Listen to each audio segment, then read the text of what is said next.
you be nice. But if your face, tone, and posture say whatever, no one stays around. Imagine the classic scene of a high school cafeteria or even a company food court. Lunchtime arrives.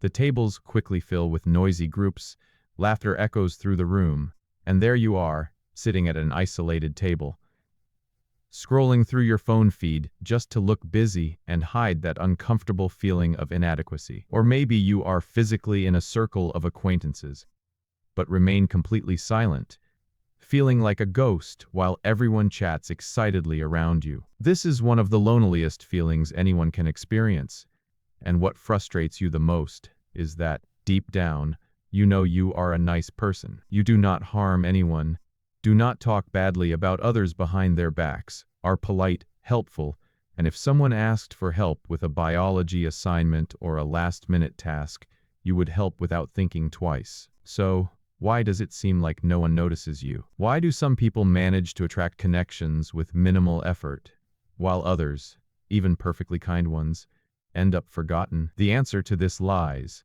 in what we can call the good person illusion. We have been conditioned to believe that if we are fair, polite, and do not cause problems, friendships will naturally appear in our lives, almost like a karmic reward. But the harsh reality of social dynamics is that not being a bad person is something completely different from being an interesting person. Being nice and harmless is just the minimum requirement, the default factory setting. But that is not what generates that spark of connection and curiosity in others. It is exactly at this point that many stumble. There is a silent error, a huge blind spot that well-intentioned people commit every day. It is an involuntary behavior that sends a warning signal to the brains of those around, making you seem absolutely uninteresting, closed off, or even inaccessible, even when you have a universe of amazing ideas in your head. And to understand exactly what this fatal error that sabotages your interactions is, we need to take a closer look at what happens when you choose the path of simply not bothering anyone and keeping to yourself. This fundamental error is not a destructive action you commit, but rather the complete lack of action. It is what we can call the trap of comfortable passivity. It consists of the silent belief that if you are just physically present, waiting patiently near the hallway lockers,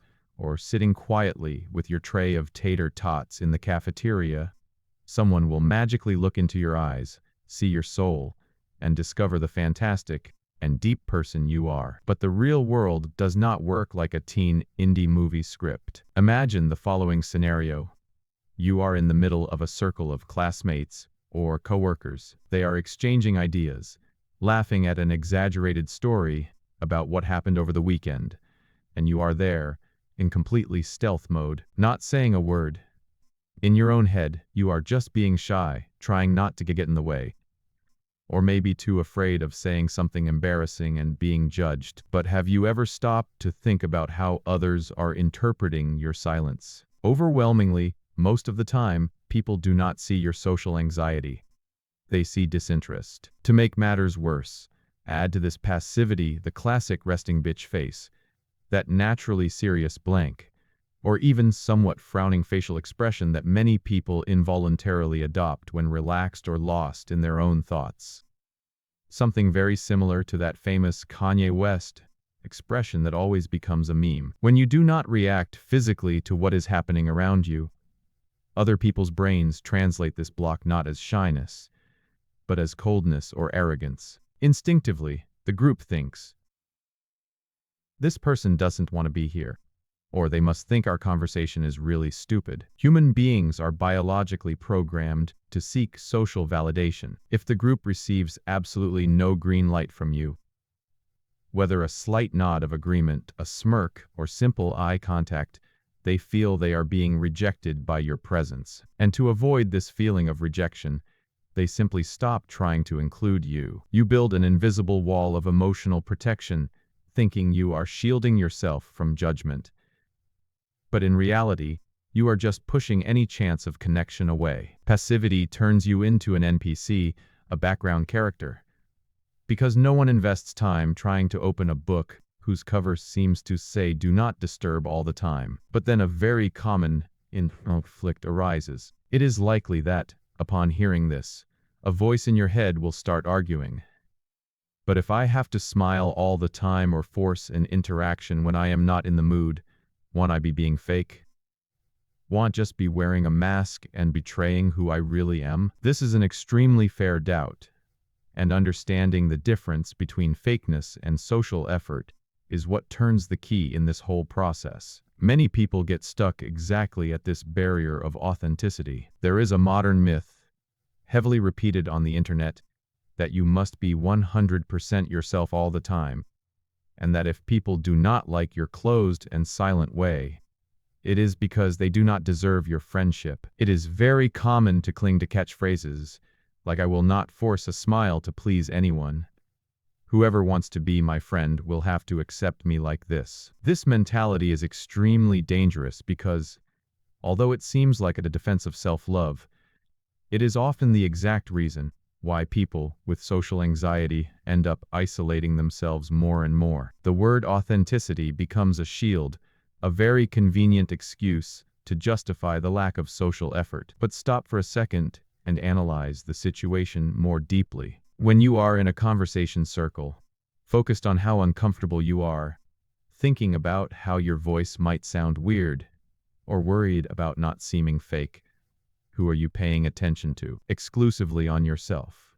Social anxiety makes us, ironically, very focused on ourselves. All your mental processing is geared towards your own protection. And the great secret of magnetic people, those whom everyone wants to spend time during class breaks, from the debate club folks to the football team, is that they invert this lens. They stop focusing on their own insecurities and start focusing on making the other person feel comfortable. Giving a slight smile when someone makes eye contact with you in the school hallway, or showing interest in a colleague's story about their vacation to the Grand Canyon, does not mean wearing a mask. It is not being fake.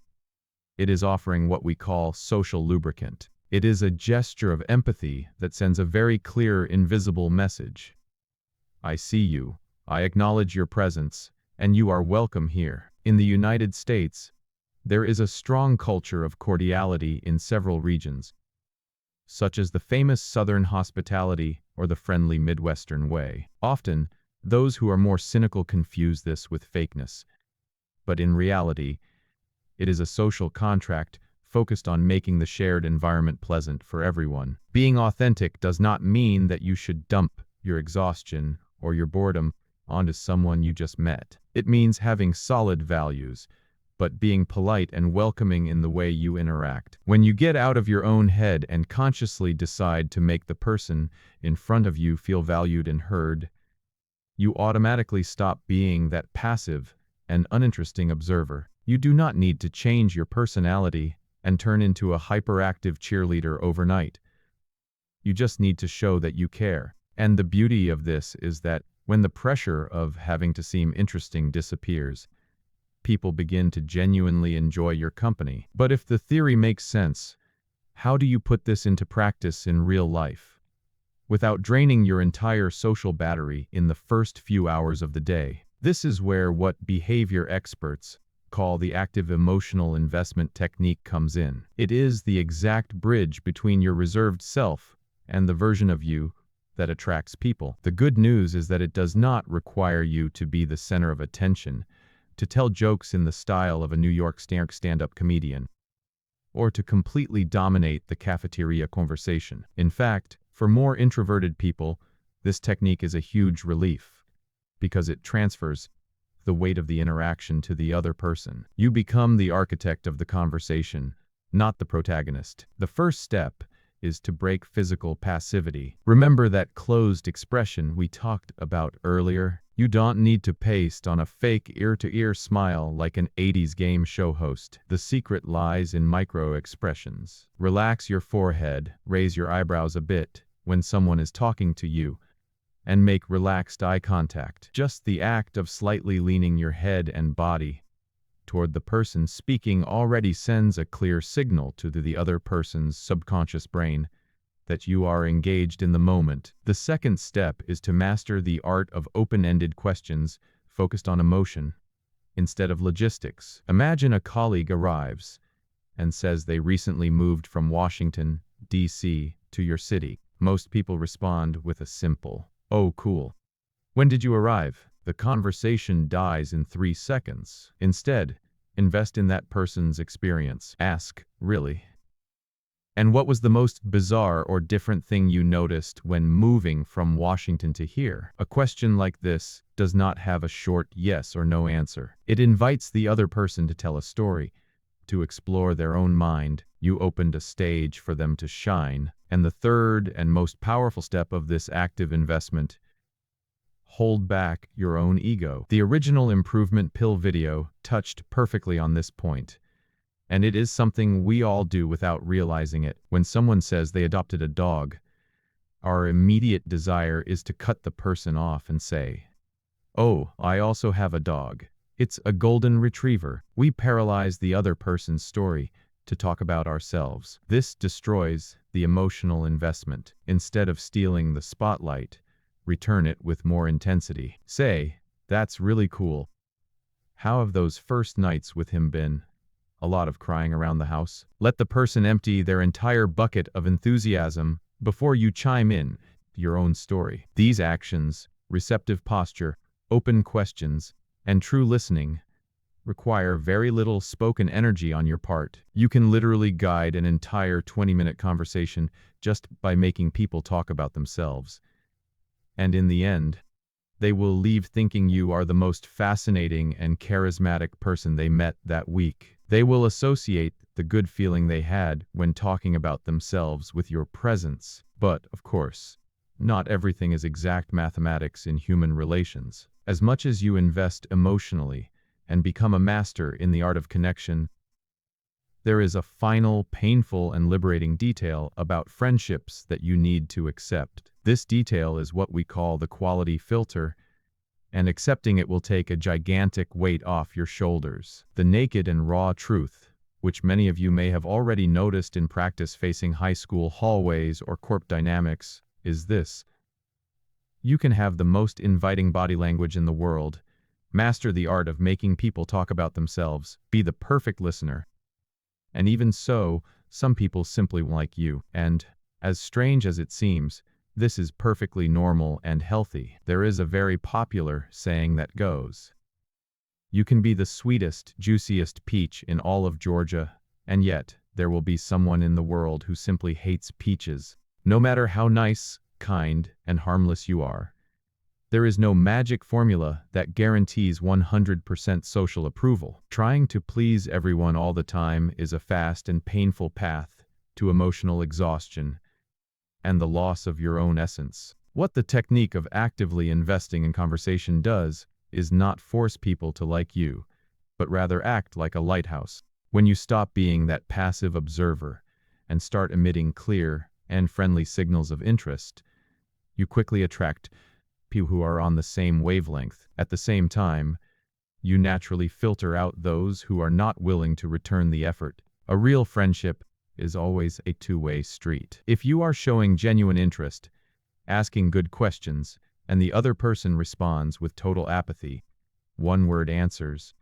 or looking endlessly at their cell phone, do not absorb this as your failure. Face it simply as a filter working. This person just self-eliminated from your circle of possible friends, saving you months of your time and your energy. Your ultimate goal is not to be the best friend of the entire city or the most popular person in the company, but rather to find your tribe, your restricted group of people who value your company as much as you value theirs. Stopping being that nice but uninteresting guy is the fundamental step for these people to be able to see you. But if you have made it this far and feel that your biggest obstacle is still taking the very first step, that terrifying moment of approaching a group or a stranger and saying the first word without creating an awkward silence, I have prepared the exact content to solve this. Click on this video that is appearing here on the screen right now, where I break down step by step how to strike up a conversation